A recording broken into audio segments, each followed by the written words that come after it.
नमस्कार, आप सभी देख रहे हैं झेलम टाइम्स और मैं हूं विदुष लाथिया।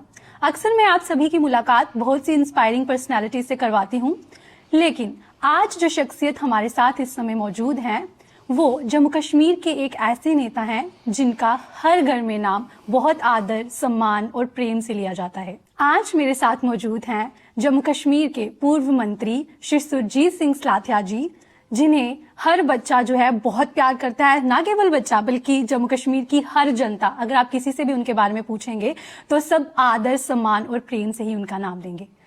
सर, सबसे पहले तो वेलकम है आपका और थैंक यू सो मच, आपने हमें अपना बेशकीमती समय दिया। बहुत बहुत शुक्रिया आपका कि आप यहाँ आए, और मुझे इस बात का फ़ख्र है कि आप जिस गांव से मैं रहने वाला हूँ वहीं से आप भी बिलोंग करती हैं और इस जर्नलिज्म में आपने कदम रखा है।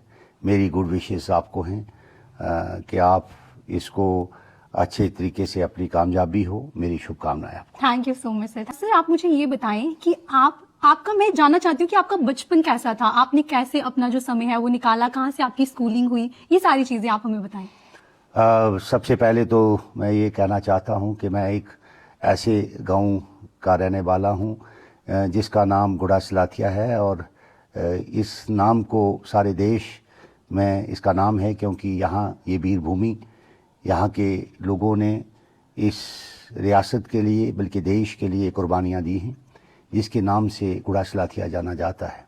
और यहाँ पे फ़ौज में लोगों का हर घर का बच्चा जो है वो फ़ौज में अपने आप को फ़ख्र महसूस करता है जाने के लिए और देश की सेवा के लिए। और हमारे यहाँ बहुत बहुत बड़े लोग हुए जिन्होंने नाम लिया कि हमारे 3 जनरल एक ही घर के हुए, जिनका गिनी बुक में रिकॉर्ड है कि एक फैमिली के 3 लेफ्टिनेंट जनरल हुए। तो उस धरती से मैं हूँ और हम जो है इस गांव के रहने वाले गुड़ा सलाथिया में मैंने मेरा बचपन बीता वहाँ। और मैं जो स्कूलिंग है वो भी गुड़ा सलाथिया हाई स्कूल से हुई, और मेरा जन्म 10/9/1954 में 54 में हुआ। और हम एक मीडियाकर फैमिली के साथ ताल्लुक़ रखते थे। मेरे पिताजी पुलिस में थे और एक भाई प्रोफेसर रिटायर्ड हुए हैं और मैं उनसे छोटा हूँ। और हमारी एक साधारण ज़िंदगी थी और मेरा शुरू से ही लोगों के साथ सोशल वर्क में मेरा जो है हमेशा आगे में रहा। और कोई भी एक्टिविटीज़ या कोई भी हमारे गांव के छोटे छोटे जब काम होते थे तो उनमें मैंने रुचि रखी और उसी से आगे बढ़ता गया। फिर मेरा यहाँ पे उस समय यहाँ 2 ही पार्टियाँ होती थी, एक कांग्रेस और नेशनल कॉन्फ्रेंस।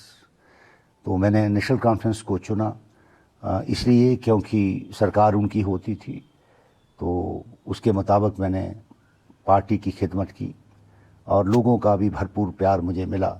गुड़ा सलाथिया में हर कंट्री को लाना, गुड़ा सलाथिया में राशन के लिए सुविधा देना, गुड़ा सलाथिया में स्टेडियम बनाना, गुड़ा सलाथिया में आपका पावर हाउस बनना, ये दर्शाता है कि उस वक्त के हमने जो काम थे इस गांव के लिए किए, जिसके मुताबिक चलते चलते मुझे यहाँ विजयपुर एक मार्केटिंग सोसाइटी है, उसमें मुझे एज ए डायरेक्टर बनने का मौका फराम हुआ।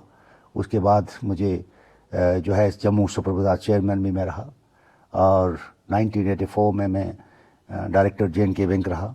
और उसके बाद मैंने 1983 में पहला इलेक्शन सांबा से लड़ा। उस समय ये जनरल कॉन्फ्रेंसी होती थी, तो चंद वोटों से मेरी हार हुई।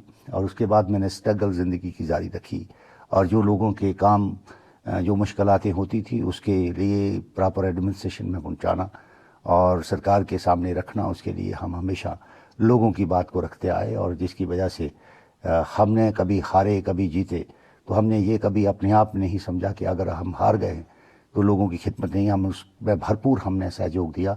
और इस दफ्तर को जो विजयपुर में है मेरा गुड़ा सलाथिया मोड़ में, इस दफ्तर को मैंने चाहे कोरोना काल हो या कोई भी आपदा आई हो, मैं हमेशा इस दफ्तर को जो भी लोग मिलने आते थे, जो भी हम काम कर सकते थे करने की ज़रूर कोशिश की।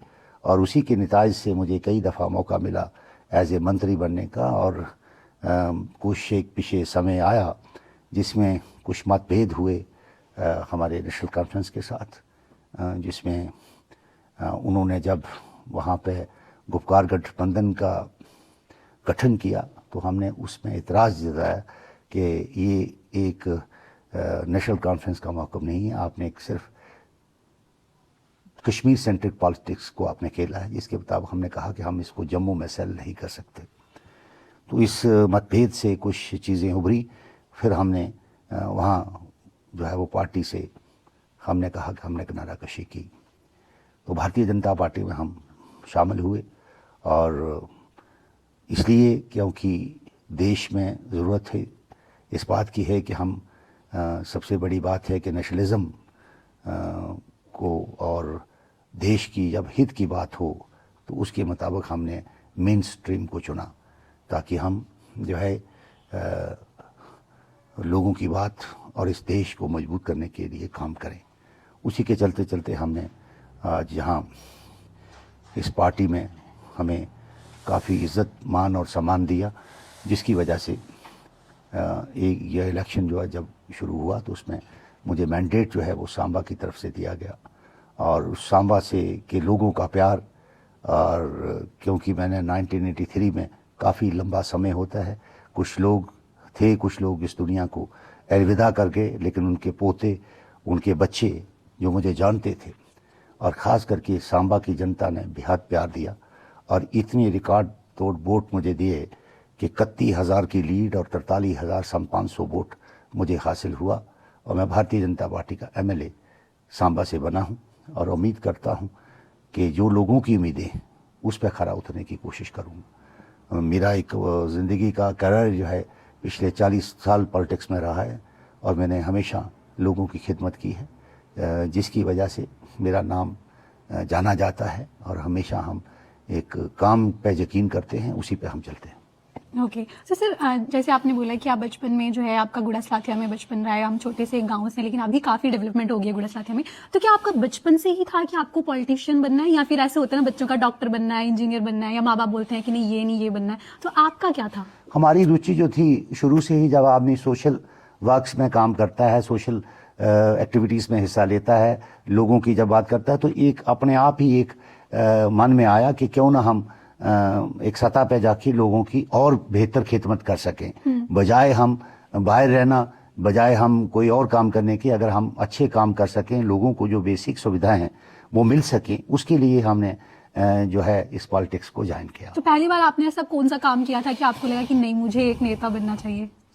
देखिए, सबसे पहले तो मैं ये कहूँगा कि हमारे गांव में जो राशन था, राशन की हमारी फेयर प्राइस शॉप नहीं थी, तो हमने सबसे पहले यहाँ राशन जो है वो सांबा तहसील में अगर कोई पहली जो फेयर प्राइस शॉप का हुआ तो ये गुड़ा सलाथिया से शुरू हुआ, उसके बाद बाकी जगहों पे शुरू हुआ। ओके, तो फिर आपका जो पॉलिटिक्स में इंटरेस्ट था वहां से हुआ कि नहीं मुझे ये करना चाहिए? जी जी। ओके, सो आपकी फैमिली ने आपको इसमें कितना सपोर्ट किया जब आपने उनको बताया कि नहीं मैं जो है इलेक्शंस में जाना चाहता हूँ, या फिर मुझे जो है इसमें इंटरेस्ट है, तो क्या आपके घर वालों ने सपोर्ट किया? क्योंकि मैक्सिमम हमारे पेरेंट्स हमें हम जिस चीज़ में रुचि रखते हैं उसमें कम सपोर्ट करते हैं, हमें बोलते हैं डॉक्टर बन जाओ ना, ये कहाँ इन सारी चीज़ों में पढ़ रहे हो, तो आपका क्या था? देखिए, एक बात है कि जब कोई भी आदमी किसी भी ऊंचाई पे पहुंचता है तो उसकी फैमिली सपोर्ट होती है। तो हमारे माँ बाप जो थे उन्होंने भी सपोर्ट किया, भाई ने सपोर्ट किया। जब मेरी शादी होगी तो मेरी बीवी ने मुझे बहुत सपोर्ट किया, और वो एक मजबूत तरीके से मेरे साथ खड़ी रही, क्योंकि आपको मालूम होना चाहिए कि आज तक मैंने 7-8 इलेक्शंस लड़ी है, मेंबर पार्लियामेंट का भी इलेक्शन लड़ा था। तो आदमी जब इलेक्शन कई दफ़ा जब हार जाता है तो टूट जाता है, तो उसके मुताबिक फैमिली की सपोर्ट होना, बीवी की सपोर्ट होना सबसे बड़ी बात है, और फैमिली ने मुझे जो है हमेशा सपोर्ट दिया, और जिसकी वजह से आज अगर कामयाबी कहीं मिली है तो सारा श्रेय मेरी फैमिली को जाता है। वाह सर, मुझे ये बताइए, जैसे अभी आपने बताया कि आपने जो है नेशनल कॉन्फ्रेंस में थे, उसके बाद आपने जो है वो बीजेपी ज्वाइन की, तो इस दौरान क्या सर आपके लाइफ में आपको ऐसा जनता का आपके प्रति प्रेम जो है वो थोड़ा कम हो गया या फिर बढ़ गया, और जब आपने नेशनल कॉन्फ्रेंस से बीजेपी में स्विच किया? देखिए, आपको मैं ये बताना चाहता हूँ कि नेशनल कॉन्फ्रेंस एक पार्टी थी, इसमें कोई दो राय नहीं। जब नेशनल कॉन्फ्रेंस, अगर मैंने इस नेशनल कॉन्फ्रेंस को खड़ा किया, इस इलाके में खड़ा किया, लोग नेशनल कॉन्फ्रेंस के नाम पे वोट नहीं देते थे, लोग वोट देते थे सुरजीत सिंह सलाथिया के नाम पे। उसके बाद भी तो यहाँ इलेक्शनें हुई, तो क्या मिला नेशनल कॉन्फ्रेंस को? कुछ नहीं मिला, क्योंकि लोगों का जो मेरे साथ कांटेक्ट था, जो लोगों का मेरे साथ मिलना था, जो मेरा काम था, उस काम की बिना पे लोग सुरजीत सिंह सलाथिया को एज ए इंडिविजुअल तौर पर वोट देते थे, बल्कि नेशनल कॉन्फ्रेंस के नाम पे नहीं। अगर हम आज भारतीय जनता पार्टी में शामिल हुए हैं तो भारतीय जनता पार्टी का एक अपना मकाम है, तो उसमें हमने अपने आप को एज ए पार्टी का कार्यकर्ता होने के नाते हमने ज्वाइन किया। ये पार्टी का फैसला है। मैं पार्टी के उन सेंटर के नेतृत्व को, जयप्रकाश नड्डा जी को, होम मिनिस्टर ऑफ इंडिया को, देश के प्रधानमंत्री जी को, और यहाँ का जो हमारा भारतीय जनता पार्टी के साथी हैं, मैं उनका बहुत बहुत धन्यवाद करता हूँ कि उन्होंने मुझ पर भरोसा किया और सांबा से मुझे एज ए MLA खड़ा किया, और उस जिस भरोसा देके मुझे खड़ा किया उसमें मैं खरा उतरा हूँ। ये सबसे बड़ी बात है। वाह। सो सर, जैसे आपने बोला कि आप जो है, जनता जो है सर को वोट देती है, ना कि किसी पार्टी की वजह से उनको वोट देती है। तो मैंने एक चीज नोटिस की, जैसे कि मैंने भी सर को कॉल किया था, तो आप सारे कॉल्स खुद पिक करते हो, जबकि आप एक असिस्टेंट रख सकते हो, क्योंकि मोस्टली जो MLAs होते हैं या मंत्री होते हैं वो अपना कॉल जो है वो उनके असिस्टेंट उठाते हैं। लेकिन ये बात मुझे बहुत अच्छी लगी कि आप सारे कॉल्स खुद रिसीव करते हो। तो क्या आपको ये मैनेज करना ईजी हो जाता है? देखिए, दो चीजें कि अगर आप किसी पे डिपेंड रहोगे तो जो भी आपके साथ असिस्टेंट होते हैं वो कोशिश करते हैं कि टालने की, वो मैं करना नहीं चाहता। मैं खुद कॉल करता हूं और खुद फोन उठाता हूं, मैं इन पर निर्भर नहीं हूं।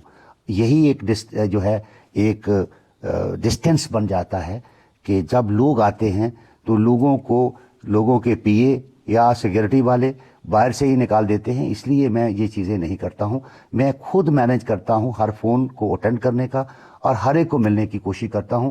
कोई भी गरीब आदमी भी आए जिसके पाँव में जूता ना हो, मैं उसको भी इज्जत उतनी ही देता हूं जितनी कि कोई और आम आदमी हो। जी सर, मैंने देखा कि जैसे कि हमने घर के अंदर एंटर किया, कहीं और अगर हम जाते किसी मंत्री के, जैसे हम इंटरव्यूज करते रहते हैं तो मोस्टली मैं जाती रहती हूँ, लेकिन वहां पे हमें पूछा जाता है प्रॉपर, और क्यों आए हो, किस लिए आए हो। लेकिन मैंने यहाँ पे देखा, यहाँ पे आम जनता जो है वो एकदम जैसे अपने घर में आते हैं वैसे ही यहाँ पे एंटर कर रही थी, और सर सबसे मिल रहे थे। तो शायद ये खासियत है आपकी जो बाकियों से आपको अलग बनाती है, आपको ऐसा लगता है? देखिए, काम करना हमारा फर्ज है। जिस काम में भी हम हैं उसको सही मायने पे हमें लोगों की खिदमत के लिए चुना गया है, तो उसके लिए हमें जो है लोगों की हर एक की बात को भी सुनना है। अगर फ़ोन में तकलीफ़ ज़रूर होती है कि रात को भी फ़ोन को ऑन रखना पड़ता है, बिकॉज इसलिए कि कोई आदमी किसी समय किसी को परेशानी आ सकती है। कई दफ़ा एक्सीडेंट हो जाते हैं, कोई बीमार हो जाता है, तो सबसे बड़ी उस समय उसको यही दिखता है कि मैं अपने लीडर से बात कर सकूं या डॉक्टर से बात कर सकूं। अगर मेरे रात को फ़ोन नींद में भी मैं उठाऊं, अगर मेरे फ़ोन से किसी की जान बच सकती हो तो मैं समझता हूं, मैं अपने आप को बड़ा भाग्यशाली समझता हूं। वाह सर, आई थिंक मैं जब मैंने ये चीज देखी तो मैं पर्सनली सर की बहुत बड़ी फैन हो चुकी हूँ, क्योंकि ऐसा नेता मैंने अपनी पूरी लाइफ में नहीं देखा जो पर्सनली लोगों के फोन जो है खुद रिसीव करते हैं, और फोन रिसीव करने के साथ साथ ऐसा नहीं फोन रिसीव करते, अगर ये फोन नहीं भी उठाते तो कॉल बैक भी करते हैं। तो ये खासियत सर मुझे लगता है आपको सबसे अलग बनाती है, एंड आई होप आप अभी जिस मुकाम पे हो और भी लोगों का भला करो। सबसे बड़ा तो नशे का मसला है। नशे का मसला, मैं यही पूछने वाली थी कि जैसे गुड़ा सलाथिया जिस गांव से हम हैं, वहां पे भी आए दिन खबरें आती रहती हैं कि लड़के जो ओवरडोज की वजह से मर गए या ये हो गया, मतलब अभी 2-3 लड़कों की डेथ हुई, अगर आप जानते हो तो, है ना? तो इसके लिए मतलब क्या करना चाहिए? सबसे बड़ी बात है कि ये बड़े चिंता का विषय है कि ये सिर्फ हमारी रियासत में नहीं बल्कि पूरे देश में इस नशे की लत जो है नौजवानों को लग गई है, चाहे वो पंजाब हो, चाहे हमारा जम्मू कश्मीर हो या बाकी की जगह। और इस नशे ने हमारे नौजवानों को जो है तबाह और बर्बाद कर रहा है। देखिए, इस नशे को ख़त्म करने के लिए जब तक हम अपने बच्चों को अकाउंटेबल नहीं बनाएंगे, माँ बाप ही अपना रोल दे सकते हैं, सिविल सोसाइटी हो या हमारे NGOs हों, वो भी अपने जो है काम करें, लेकिन सबसे बड़ा काम माँ बाप का है कि जो अपने बच्चों को अकाउंटेबल बनाने की कोशिश करें कि सुबह कब गया, आया कब और क्या कर रहा है और किसके साथ है। जब आप बच्चों को उस तरीके से अकाउंटेबल बनाओगे तो शायद ये नशे की लत जो है, जो हमें बर्बाद कर चुकी है एक पीढ़ी को, जो इस समय 22 और 25 के दरमियान जो बच्चे हैं जो इसमें लग गए हैं, वो तो बचेंगे नहीं। यहाँ पे ड्रग सेंटर्स भी खुले और जम्मू में भी ड्रग सेंटर्स हैं जिनको रिहेबिलिटेट किया जाता है, लेकिन उसके बावजूद जब रिहेबिलिटेट हो जाते हैं तो जो पेडलर हैं, बेचने वाले,